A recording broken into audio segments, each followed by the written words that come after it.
Hi, I'm Vachavarparian with the Joys of Circuits Analysis, Lecture 5, continuing on with the two extra element theorem. These lectures are based on my book, Fast Analytical Techniques in Electrical and Electronic Circuits. In this video, I'm going to give the last presentation on the two extra element theorem in its most general form.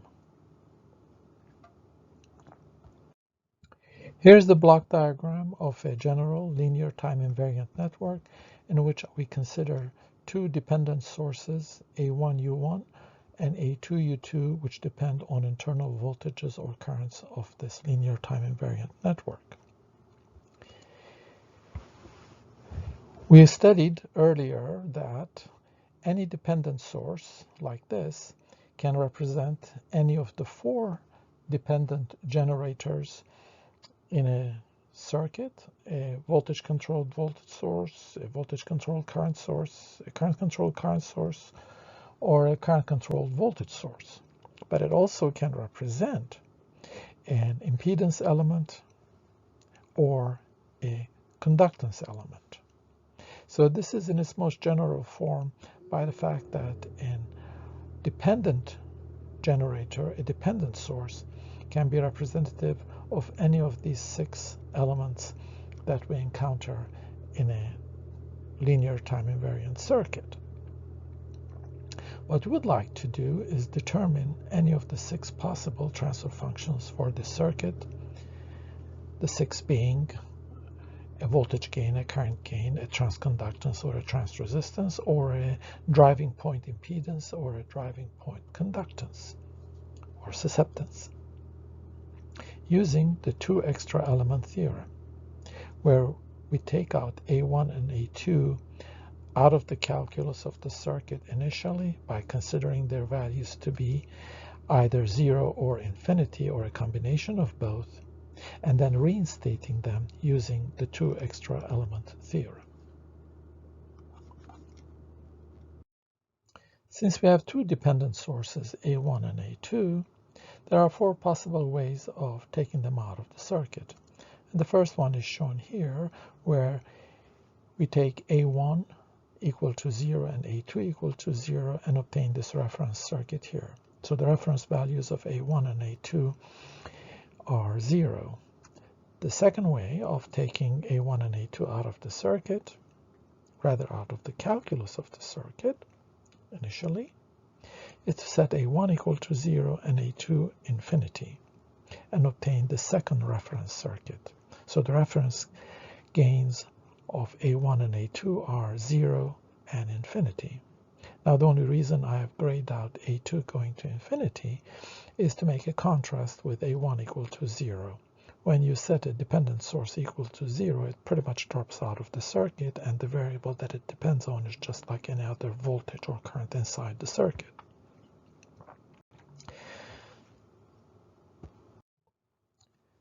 The third way of doing it is to take the first generator or dependent source equal to infinity and the second one equal to 0. And finally, you can consider taking them out by taking the value of each to be equal to infinity and obtain this reference circuit here. So the reference gains in this third circuit is A1 infinity and A2 equal to 0. And in the fourth reference circuit, the reference value of A1 is infinity and the reference value of A2 is infinity. For our first reference circuit then, the form of the 2EET will be as follows, whereby we see that if we allow A1 and A2 to take on their reference gains, their reference values, each one will be 0 and all these terms will drop out, and the transfer function h will coincide with the reference transfer function h0a, where each one of these is taken as 0. So when they are reinstated as shown here. For our second reference circuit, in which the reference gain of A1 is 0 and A2 is infinity, the form of the 2EET will be as shown here. And here's where we see that if A1 and A2 take on their reference values, 0 and infinity, all these terms will drop out, and the transfer function will coincide once again with the reference transfer function.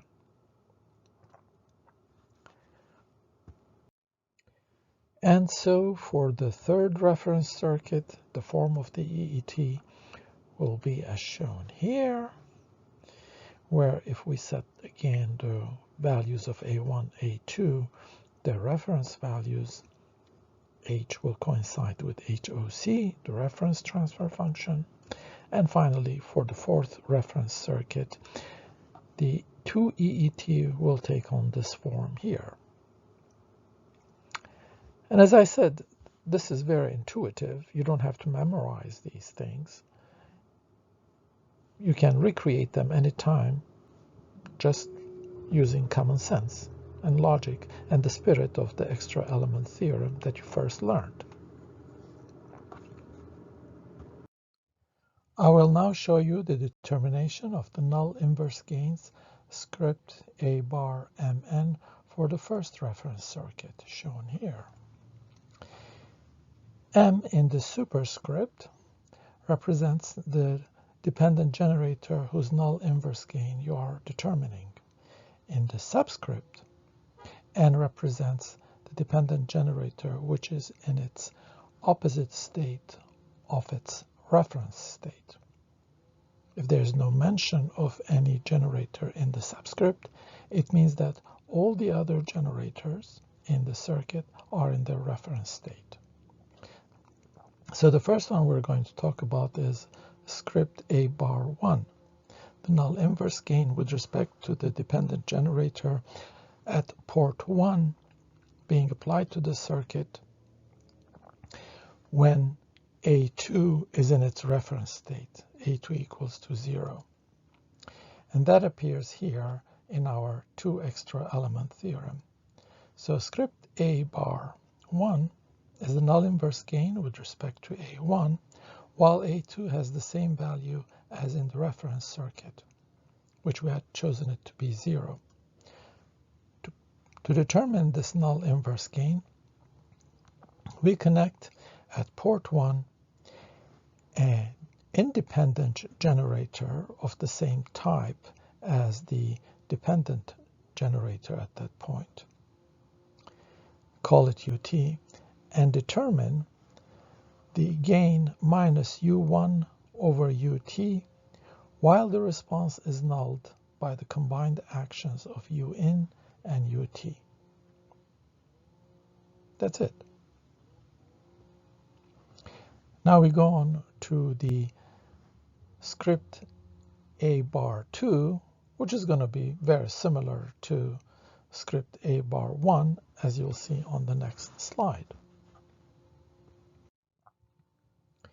Here, we're determining script A bar 2 by applying an independent generator at port 2 of the same type as A1, the dependent generator A1, and with the combined action of UT and UN, we null the response U0, and we work out the gain U2 over UT with a minus sign in front of it.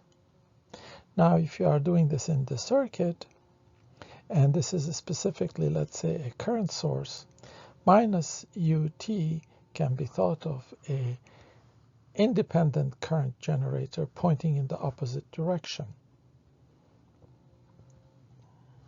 That's it. And if it was a dependent voltage source, you would replace it with an independent voltage source pointing in the opposite direction, and you would determine U1 over UT. But if you don't want to reverse the direction, you want to keep it the same, then you determine minus U1 over UT. And finally, we go on to script A bar 2.1, as I'll show you on the next stage, on the next slide. Script A bar 2.1 is the same as script A bar 2, except this time Because 1 is mentioned here in the subscript, you will reverse its condition with respect to its reference value. And its reference value for A1 was 0, so now you turn it into infinity, which when you do, it reduces the variable on which it depends to 0. And under these conditions, you determine the gain u2 over ut with a minus sign in front of it. And that will be your script A21. Now I will repeat all of this once again for the ordinary inverse gains, which are the calculations for the denominator. Roman A bar 1, Roman A bar 2, and Roman bar A21. The bar indicates inverse. So for A bar 1, we go into our circuit, set the excitation equal to 0. This is a denominator calculation. Replace the dependent generator with an independent generator of the same type, and determine the gain u1 over ut with a minus sign in front of it. If you're doing this actually in a given circuit, and this was a current generator, we said we can point the independent current generator in the opposite direction and just determine u1 over ut. If you keep it in the same direction, then you do minus u1 over ut. Same picture applies for A2. We go to where the dependent generator A2 was located, put an independent generator of the same type, set the excitation equal to 0, and keep A1 in its reference state. A1 equals to 0. That was the reference value of A1. And determine minus u2 over ut. And finally, for A21, we'll show it on the next slide. Same deal, except that this time you are going to reverse the state of the dependent generator A1 from its 0 reference value to its opposite value, which is infinity. We consider infinity to be the opposite of 0. So when you do that, once again, the variable on which it depends, whether this is a voltage or a current, will shrink down to 0. And the excitation is set equal to 0. And you just determine the gain u2 over ut. And that's it. And that is the two extra element theorem. Now, we recognize that how we number the ports or the generators, the dependent generators, is immaterial. That is to say, what one person may call a generator beta 1 and the other generator beta 2, another person may call it beta 1 for the second generator and beta 2 for the first generator, or port 1 and port 2 as one person may call it, another may reverse the order and call port 1 port 2 and port 2 port 1. So logically, they both must get the same answer. What that means is that for the first and last reference circuits, where the values of A1 and A2 are taken both 0 or infinity, we must have A1 times A21 equal to A2 times A12, because the first person is saying this is port 1 and that's port 2, and the second person is saying that's port 2 and that's port 1 for the same two ports. So they must both get the same answer, which means that this product here, these two products are identical. This is for the denominator and that's for the numerator. Now for the third and second reference circuits, because these don't appear as products but they appear as ratio, you pair 1 with 2, you get A1 over A21 must equal to A2 over A12, because those appeared as ratio, because one was 0 and the other one was infinity, doesn't matter which one was which. You must have A1 times A12 equal to A2 times A21, because what the first person calls port 1 to be port 1, the second person may call that port as port 2. And that's true for the denominator and for the numerator. Now, you don't have to memorize any of this by heart. It's just by logic. You know order is not important, so you automatically recognize that these relations must be true as you write them down in the 2 extra element theorem. So what do you do with these redundancy relations? These are called redundancy relations. What do you do with it? Well, it's good to know these redundancy relations, meaning that anytime you're not sure whether you want to pair 1 with 2 or 2 with 1, or the first with the second, or whatever you call them, blue and green, or you want to do it green and blue, doesn't matter. But when you look at the circuit, you can tell if I go 1, 2, the result will be easier than if I were to go 2, 1, or the other way around. So this is, as you gain experience looking at these circuits,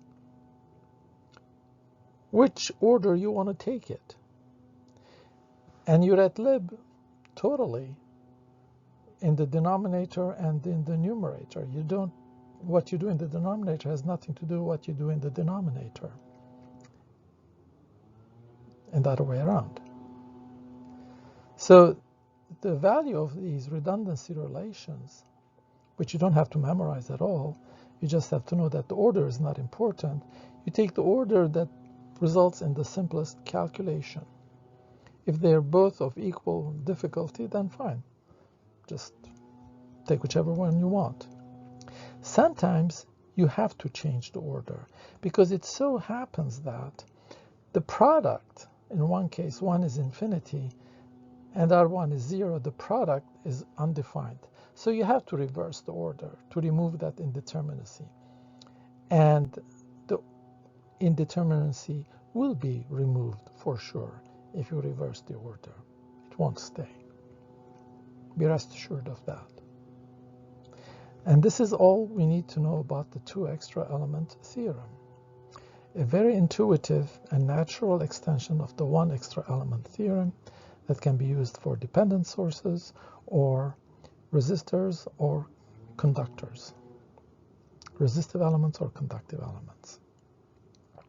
This will be the end of the presentation of 2 extra element theorem, and the next few videos I will work out examples of the 2 extra element theorem for high frequency amplifiers and current sources, the kind that you see in integrated circuits with 2 capacitive elements basically. There won't be any inductors there. Thank you, and see you then.